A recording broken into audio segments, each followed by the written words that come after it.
Bonjour et bienvenue dans ce live de ce dimanche 13 octobre 2024. Nous sommes ensemble pour moins d'une heure. Je vais faire la suite de mon message de dimanche dernier. Become a better version of yourself. Devenir une meilleure version de soi-même, de vous-même, de nous-mêmes. Amen.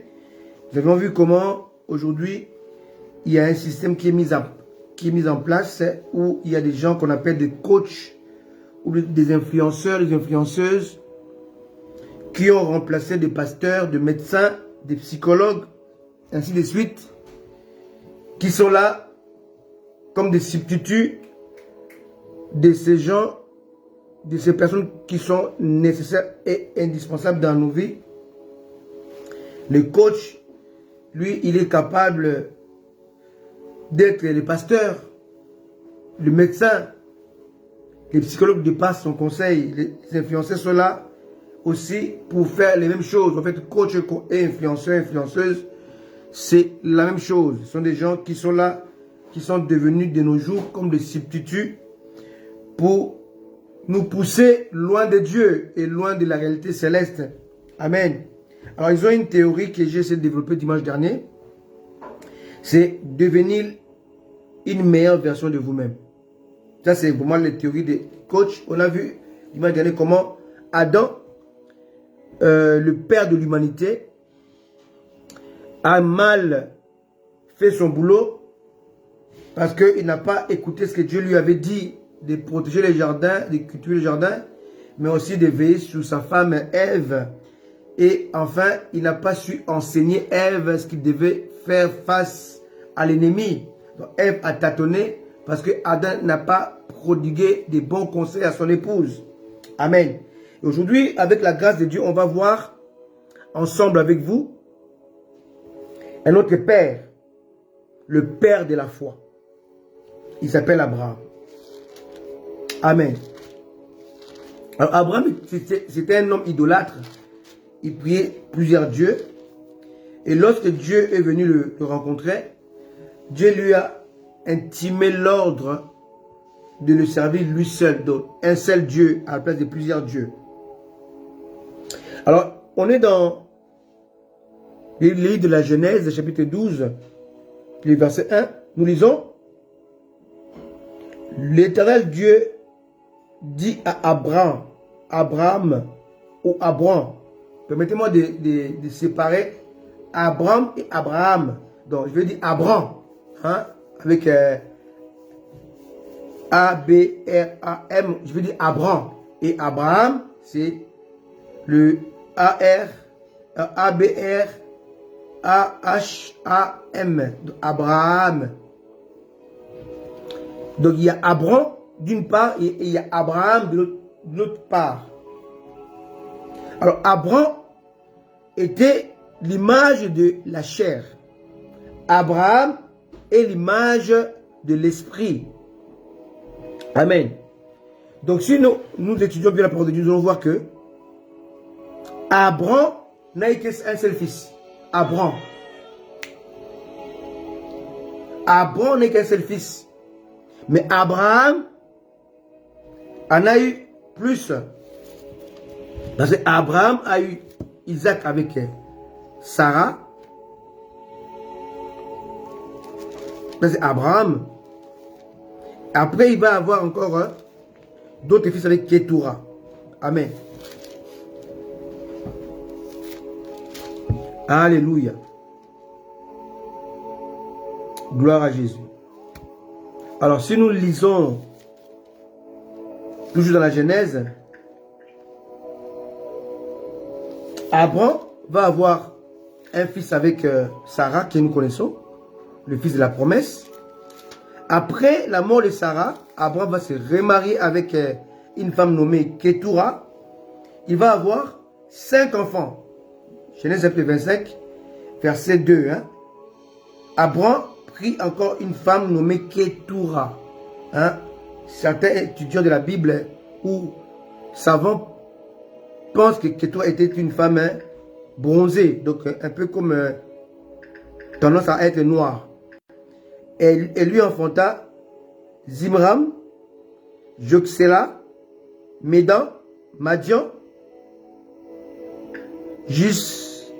Gisbak hein, et Chouak. Donc si on compte 1, 2, 3, 4, 1, 2, 3, 4, 5, 6. Abraham a eu 6 enfants avec Ketura, plus Isaac. Abraham a eu 7 enfants. Abraham, je ne vais pas le dire Abraham. Abraham a eu 7 enfants. Abraham a eu un seul enfant. Amen. Il faut faire cette distinguo, hein, cette espèce de différence hein, entre Abraham et Abraham. Dieu a parlé à Abraham. Abraham. Hein, A-B-R-A-M. Dieu a appelé Abraham. Mais Dieu avait mis sa promesse ou sa promesse sommeillée dans Abraham. Alléluia. Donc, entre Abraham, la chair, et Abraham, l'esprit, la promesse appartient à Abraham et non pas à Abraham. Amen. Donc, la meilleure version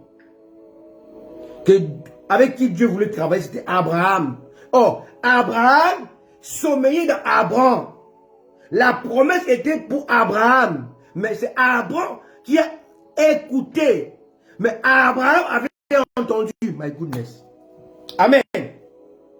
Donc, aujourd'hui, nous avons deux versions. La version Abraham et la version Abraham. La version Abraham, c'est la version de celui qui a reçu, qui avait écouté, mais qui n'a pas entendu. Abraham a écouté Dieu parler. Mais Abraham a entendu Dieu parler. Voilà pourquoi la promesse donnée à Abraham était destinée à Abraham. Jesus Christ. Donc la meilleure version de lui-même n'était pas Abraham. Abraham. Avec un seul M. Mais c'est Abraham. Avec l'ajout des H de Dieu. La meilleure version de Sarai était Sarah, qui sommeille dans Sarai. Donc, en vous, il y a une version charnelle, une version spirituelle. Toutes les promesses de Dieu résident ou sommeillent dans votre version spirituelle. Le vrai vous n'est pas la chair. Le vrai vous, c'est votre esprit qui est l'image ici d'Abraham. Mais Abraham, c'est votre vous passager, vous non éternel, vous permanent, mais qui ne peut pas aller au-delà de l'éternité. Le vous avec un seul M, sa H-A de Dieu, est un vous terrestre. Mais le vrai vous, qui est destiné à vivre dans l'éternité, c'est le vous, dont l'ajout des H de Dieu, Yahweh. Yahweh, dans Yahweh, il y a deux H. My goodness. Oh, good. Alléluia. Dans Yahweh, Y-H, W-H, il y a deux H. Il y a un H que Abraham a pris, un H que Sarah a pris. My goodness. Amen. Yod comme Y, E comme H, Vav comme W, E comme H. Yahweh. Dieu a pris le premier H, il a donné à Abraham. Abraham devient Abraham. Dieu prend le deuxième H, il donne à Sarai. Il enlève le I, il ajoute le H.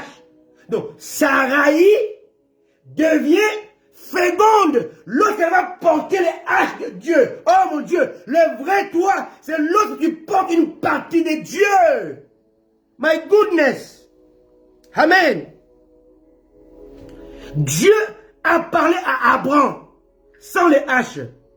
Mais au fur et à mesure que Abraham marchait avec Dieu, Abraham devait rencontrer le véritable Dieu et l'ajout de Dieu en lui. Il doit devenir Abraham dans lequel sommeillaient toutes les promesses de Dieu. Je ferai de toi une grande nation. Or, devenir une grande nation veut dire que devenir fécond.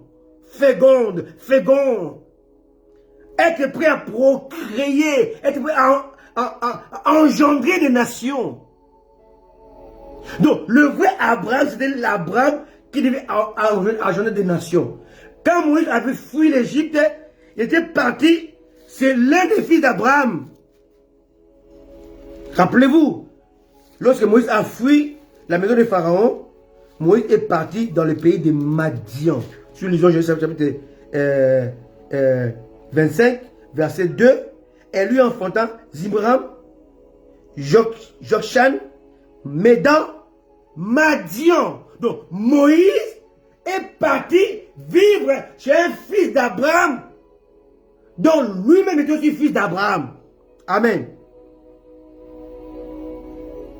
Et si vous regardez, et là nous sommes avant les sacerdoces, mais comme dans Abraham s'obéit les plans de Dieu, avant que Dieu donne à Moïse les sacerdoces, au travers d'Aaron, son frère, de dire à Moïse de mettre en place les tabernacles, Madian déjà pratiquait les tabernacles. Jesus Christ. Parce que Jéthro, qui était les fils de Madian, était sacrificateur. Donc, dans Abraham, il y avait la sacrificature qui a traversé tous ses enfants. Isaac et tous ses sacrificateurs. Voilà pourquoi la promesse est faite à Rebecca devait forcément passer par Isaac. Rebecca a reçu la révélation sur Jacob, mais ça ne pouvait pas s'accomplir sans que les sacrificateurs, le prééminent Isaac, ait parlé et béni. Dieu a parlé sur Jacob. Rebecca savait, connaissait les paroles de Dieu par rapport à Jacob. Isaac l'ignorait. Mais malgré les sachants de Rebecca, mais les connaissants d'Isaac, la valeur ajoutée d'Isaac, le pouvoir de transmettre d'Isaac était prépondérant, était incontournable. Sarah savait, Sarah connaissait, Sarah avait. Mais Sarah ne pouvait pas établir Jacob. Ça devait passer par Isaac, parce qu'Isaac était le fils d'Abraham. Le sacerdoce n'a jamais été donné à Ismaël, parce qu'Ismaël est né d'Abraham. Abraham n'a pas reçu le sacerdoce. Puis Jesus Christ. Le sacerdoce est reposé dans Abraham, parce que dans Abraham, il y a un ajout. Il y a la valeur ajoutée de Dieu, le H. Dieu a pris son H, il les a partagés en deux. Parce que dans Yahweh, il y a deux H. Hein? Y, H, W, H. Yod, E, Vav, E. Je suis celui qui suis. Et quand le je suis, celui qui suis, s'ajoute dans ta vie, comme il est le je suis, il enlève le passé. Jesus Christ, alléluia. Amen. Alléluia. Quand le je suis, le présent, vient dans ta vie, il fait de toi présent. Pourquoi Jésus, Yehoshua, il y a un H de Dieu. Alléluia. Et quand Jésus, Yehoshua, vient dans ta vie, il s'appelle je suis. Avant qu'Abraham fît je suis. Donc, quand le je suis vient dans ta vie, il détruit ton passé. Toute ta vie, c'est le présent. Eh Dieu, quel message. Amen. Alléluia. Quand le je suis vient dans ta vie, ton passé est démoli. Ton passé est écrasé. Ton futur est caché dans le je suis. Parce qu'il est ni passé, ni futur, il est présent. Tous les jours qui passent, ta vie se renouvelle dans le présent. Jesus Christ. Tu vis dans un présent permanent, dans un présent éternel. Oh God. Amen. Ça, c'est le message de Dieu. Devenir une meilleure version de vous-même. Dieu appelle Abraham Mais sa meilleure version était cachée dans Abraham. Abraham, pendant son parcours terrestre, il devait comprendre où se cachaient les haches de Dieu. Ta démarche sur la terre est de savoir où trouver les haches de Dieu, où trouver la valeur ajoutée de Dieu, où trouver les spirituels qui va neutraliser le naturel en toi et qui va faire de toi un homme fécond, une femme féconde. Alléluia. Voilà, maintenant je rentre dans le message. Alors, on voit que Abraham reçoit la promesse dans Genèse chapitre 12. Hein?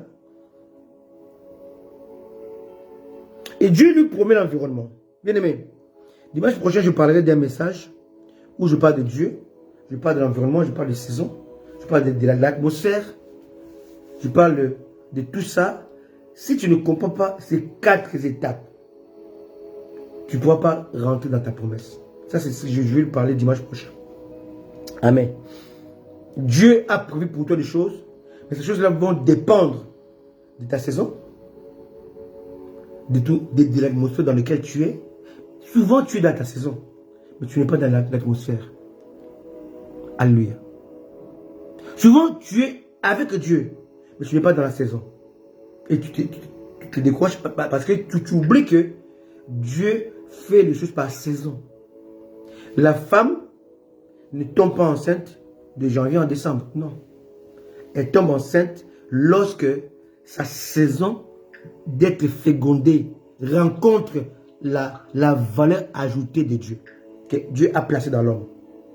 Lorsque la semence que Dieu a placée dans l'homme va rencontrer la saison de la femme, c'est là que ça va faire un enfant.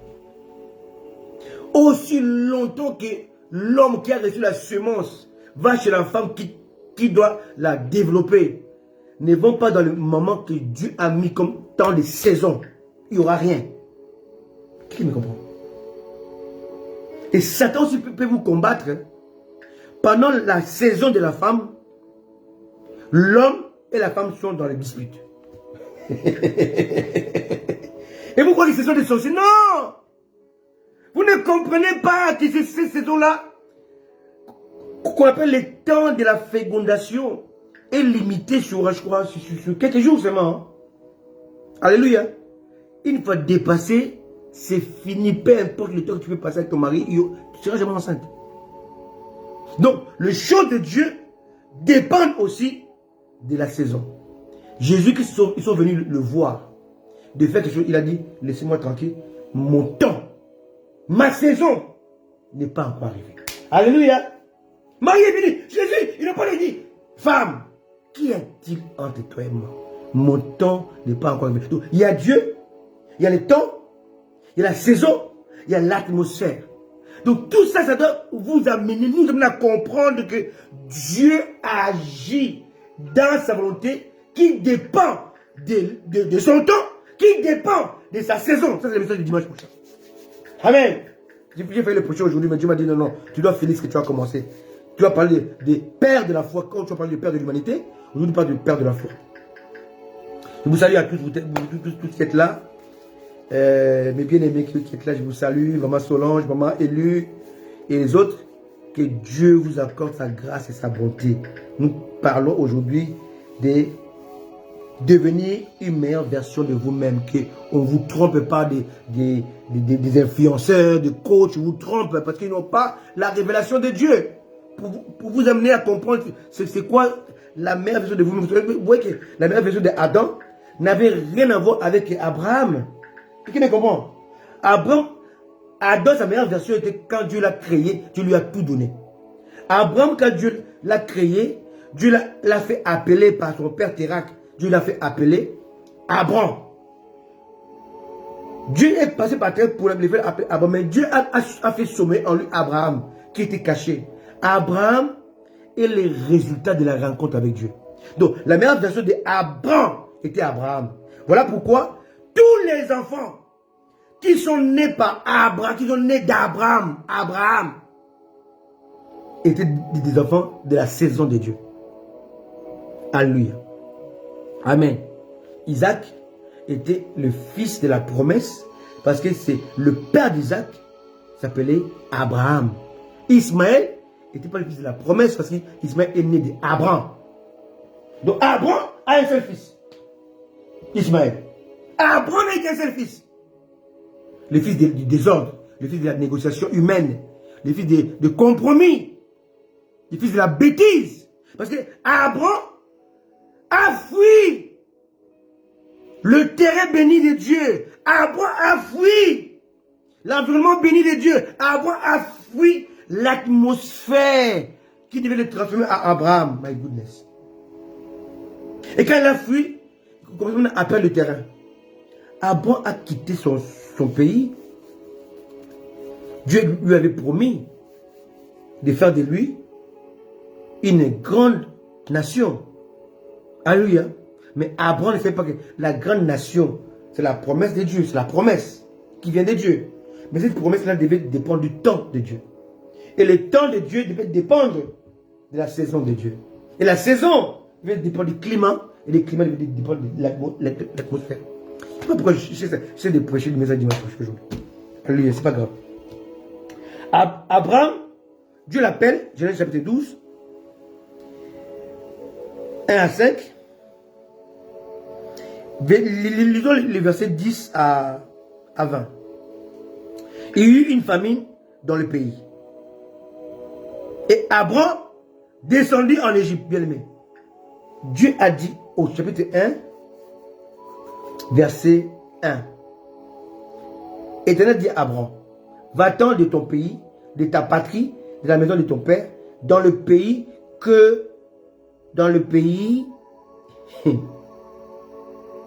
oui, dans le pays que je te montrerai. Donc là, Dieu dit que la promesse que je vais te faire est liée à l'environnement.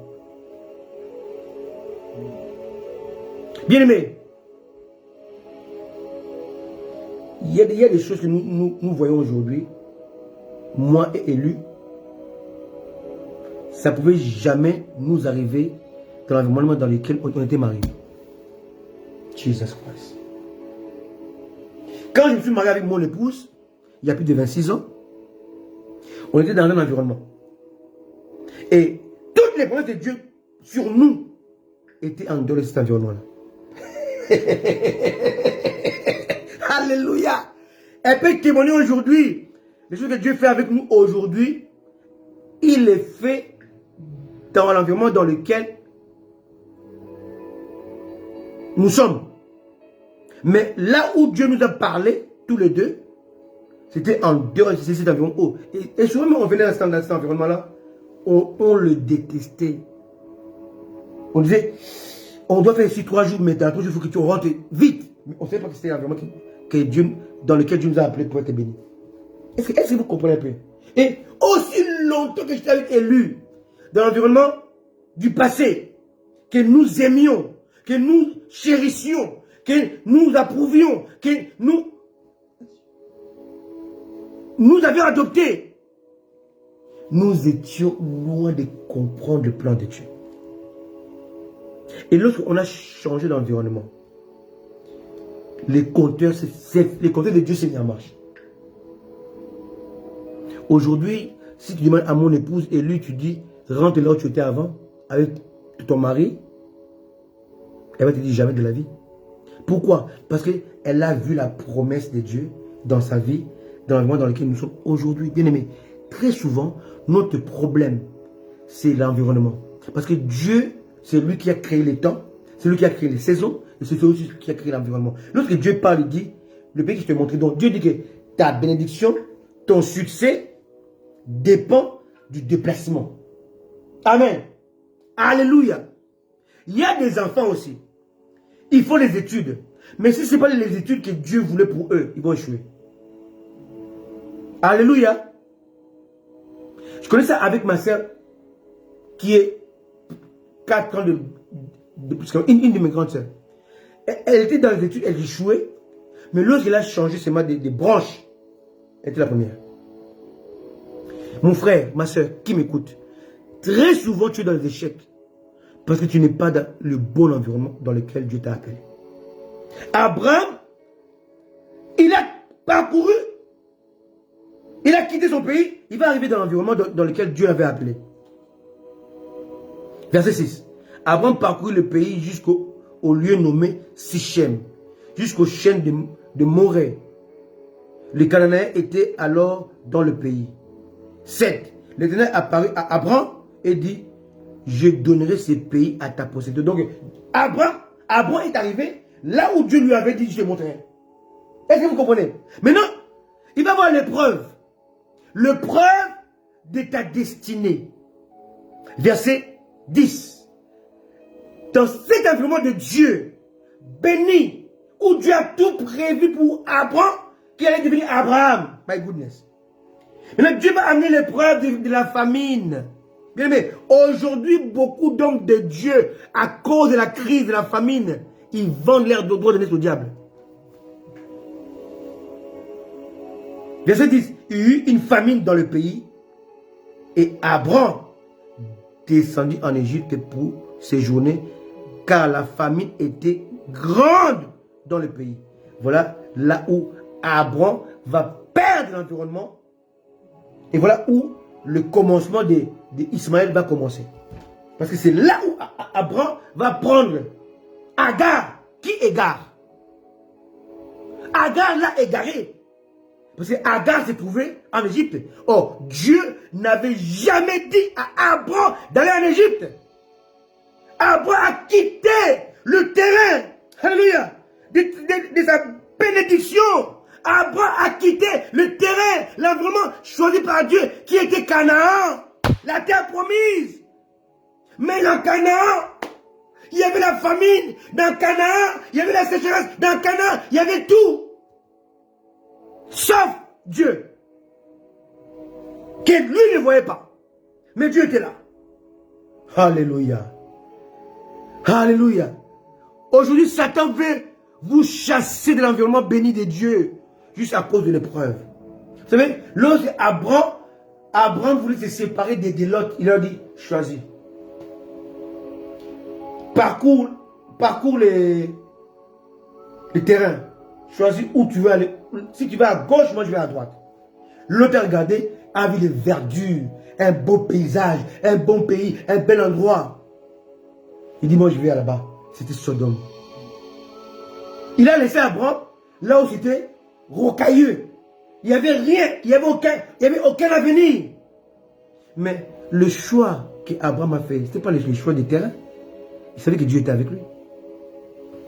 Alléluia. Bien aimé, toi avec Dieu, c'est la majorité. Là où Abraham avait choisi, c'était le contraire, l'autre avait choisi. Mais là où l'autre avait choisi, c'était la mort. Et pourtant, ça plaisait, ça attirait. Tout. Hier, on mangeait, on parlait à notre fille Joanne, on dit, tout ce qui est bon dans la bouche, ça détruit le corps. Le porc, la graisse là, c'est très bon. Mais ça fait grossir, ça amène des maladies. Mais il y a sur les choses là, les légumes, les brocolis, les choux-fleurs, et choux de Bruxelles. C'est difficile à manger ça. Et pourtant, là-dedans, il y a la santé. Tout ce qui détruit, ça attire. La femme qui va te séduire, te détruire, elle est attirante. Mais c'est pour la mort. Abraham était parti vers la mort parce qu'Abraham avait quitté le pays de la promesse à cause de l'environnement. Et attirant. Alléluia. Et Abraham avait perdu la meilleure version de lui-même. Alléluia. Et Abraham va cumuler de 75 ans à 100 ans. Abraham va perdre 25 ans de sa vie parce qu'il n'avait pas compris que dans Abraham, il s'est caché Abraham. Dans Abraham, c'est caché Abraham. Il y avait les haches de Dieu qui devaient faire la différence. Alléluia. Abraham, maintenant, le langage va changer. Alléluia. Le langage va changer. Pourquoi? Parce que le langage change. Pourquoi? Parce que Abraham ne comprend pas que Dieu, c'est pas ce que nous voyons. Dieu, il est esprit, on ne le voit pas. Dieu, c'est dans les cœurs. Alléluia. On va dans Genèse chapitre 15. Genèse 15, versets 1 à 6. Lisons. Après ces événements, la parole de l'Éternel lui fut adressée à Abraham. Ici, on est toujours Abraham. Hein? Abraham. Dans une vision. Il dit, Abraham, ne crains point. Je suis ton bouclier et ta récompense sera grande. Abraham répondit, Seigneur éternel, que me donneras-tu? Que me donneras-tu? Je m'en vais sans enfant. Donc, Abraham parle de sa mort. Je m'en vais sans enfant. Et l'héritier de ma maison, c'est Élisée de Damas. Donc ici, Abraham, à cause de l'épreuve, à cause de l'attente, à cause des manques de patience, Abraham a étouffé la promesse de Dieu qui s'appelait Isaac. Abraham a remplacé la promesse de Dieu par son serviteur Eliezer. Alléluia. Ça, c'est la compromission, les compromis. On est dans le compromis parce qu'on n'a pas encore découvert les Abraham qui sommeillent en nous. Le problème des chrétiens aujourd'hui, c'est ça. Nous nous laissons emporter par des coachs, par des influenceurs. Ils viennent nous titiller les oreilles, ils viennent nous casser les oreilles, ils viennent nous casser dans le sens du poil. Ils viennent nous tromper, nous mentir. Parce qu'ils n'ont jamais reçu la révélation de trouver la meilleure version de nous qui est cachée, qui sommeille en nous. Cette meilleure version, c'est Dieu qui sait où elle se trouve. La meilleure version de toi-même se trouve en toi-même. Mais il faut que le toi meure. Abraham devait mourir pour que Abraham naisse. Abraham devait être châtié pour que Abraham aille se retrouver en Dieu. Donc Dieu a permis tout ça à Abraham pour causer sa mort. Et en mourant, Abraham devait revenir à la vie comme Abraham. Or, le père d'Isaac, ce n'est pas Abraham, c'est Abraham. Le père d'Ismaël, c'est Abraham. Voilà pourquoi Dieu a dit, donne ton fils ton unique. Pourquoi? Parce que en quelque sorte, si on lit bien la parole de Dieu, Abraham, le père d'Isaac, n'était pas Abraham, le père d'Ismaël. Donc, quand Dieu parle, il parle à Abraham, il parle de son fils unique. Donc, il ne peut pas compter Isaac parce qu'Isaac était le fils d'Abraham. Isaac n'a jamais été le fils d'Abraham. Abraham a un seul fils. Mais Abraham a 7 fils. Jesus Christ. Abraham a eu le premier fils qui s'appelle Isaac. Et les 6 derniers venaient de Kétoura. Abraham, le stérile, a fait Ismaël malgré sa stérilité.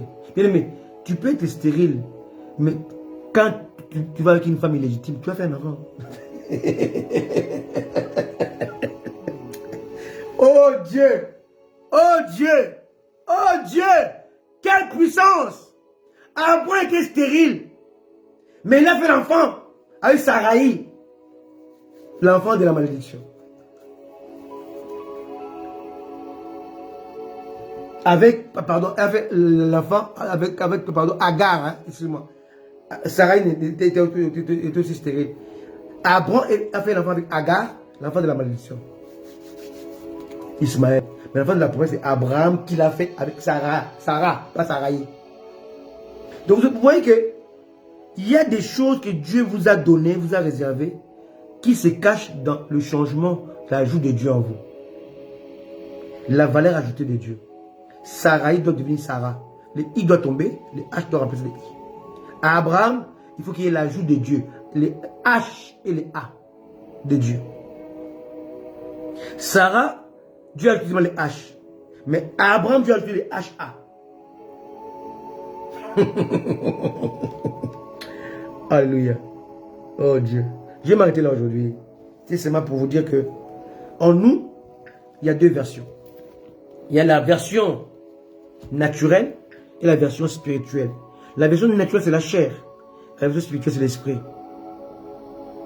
Mais Dieu nous a promis, celui qui a écouté la promesse de Dieu vient de la version naturelle. Mais celui qui a entendu cela vient de la version spirituelle. Bien aimé, même Ève était cachée dans Adam. Pour que Ève sorte, il fallait qu'Adam dorme. Dieu veut t'endormir. Le dort que tu vas dormir là, c'est mourir. Jésus a dit, Lazare dort. Donc, le langage de Dieu, quand on parle de dormir, c'est la mort. Dieu a endormi Adam, donc Dieu a tué Adam pour sortir Ève. Donc, Ève est la conséquence de la mort d'Adam, bien aimé. Est-ce que vous comprenez? Vous allez voir cela à la croix. Jésus-Christ était mort. La mort était constatée avant que les soldats viennent le poignarder. L'eau et les sang sont sortis. L'épouse de Christ, l'église, est née à la croix. Est née après la mort de l'époux. C'est la même chose. En termes comparatifs. Adam était endormi. Le fils de Dieu aussi était endormi. Adam était endormi dans l'Éden. Le fils de Dieu était endormi à la croix. Donc, l'Éden est exactement la croix. My goodness. Amen. Donc, Dieu opère dans l'environnement qu'il a choisi. Dieu a opéré à la croix comme Dieu a opéré à Éden. Dieu a endormi Adam en Éden. Il a endormi Christ à la croix. Donc, l'Éden, c'est la croix. Donc, les délices que Dieu t'a promis, se trouvent à la croix. My Jesus. Alléluia. Amen.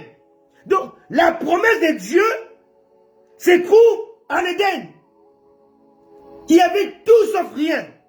L'homme était pris en charge en Éden. Tout ce que l'homme devait faire en Éden, c'était cultiver et protéger. C'est tout. Il devait être la sentinelle. Il devait être le laboureur. Tu dois cultiver ce que Dieu t'a donné. Quand on parle de culture, on parle de fructifier. My goodness. Alléluia. J'aime bien mon élu. Souvent elle dit j'ai pas d'argent.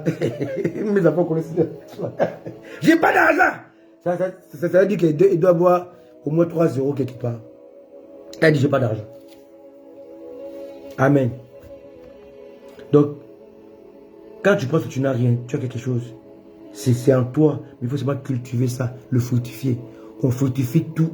Adam devait tout fructifier en Éden. Adam, l'homme maintenant que tu es, doit tout fructifier à la croix.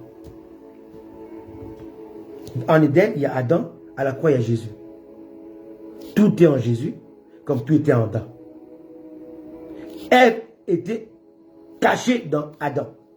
Adam de l'Éden. Pas Adam de la terre. Dieu les a chassés de l'Éden. Après, ils ont fait des enfants en dehors de l'Éden. Jésus a tout mis comme promesse à la croix. Tout ce dont tu as besoin se trouve à la croix. Soyez bénis. Que Dieu vous accorde la sagesse de comprendre ce message. Soyez conséquents, Jésus revient bientôt. Et dimanche prochain, on va voir ce message sur ce que je vous ai dit. Dieu, le temps, la saison, donc l'environnement, l'atmosphère. Alléluia. Pour comprendre comment... En fait, ce sera la suite de ces messages-ci. Mais on est maintenant dans autre chose. Hein. On est maintenant dans les levels. Soyez bénis, soyez conséquents. Mon épouse et moi élus serons toujours là pour vous apporter l'ainsi dit le Seigneur. Et d'ici là, si Jésus-Christ ne revient pas encore, gardez la foi, persévérez dans la prière, persévérez dans la méditation de la parole de Dieu. Gardez Jésus-Christ en tête. Il revient bientôt. Ne vous distrayez pas avec tout ce que vous voyez là, coach, influenceur, influenceuse. Restez dans la vraie parole de Dieu. C'est là où réside votre promesse. Soyez bénis. À très bientôt. Ciao. Bye bye. Je salue tous qui vont venir après ce live pour le suivre en différé. Soyez bénis. Soyez bénis, maman Élue, maman Solange. Soyez bénis, vous tous qui allez assister à ces lives. Partagez-le. Et je crois que vous allez bénir aussi d'autres personnes par ces messages. À très bientôt. Jésus revient bientôt. Ciao, bye bye.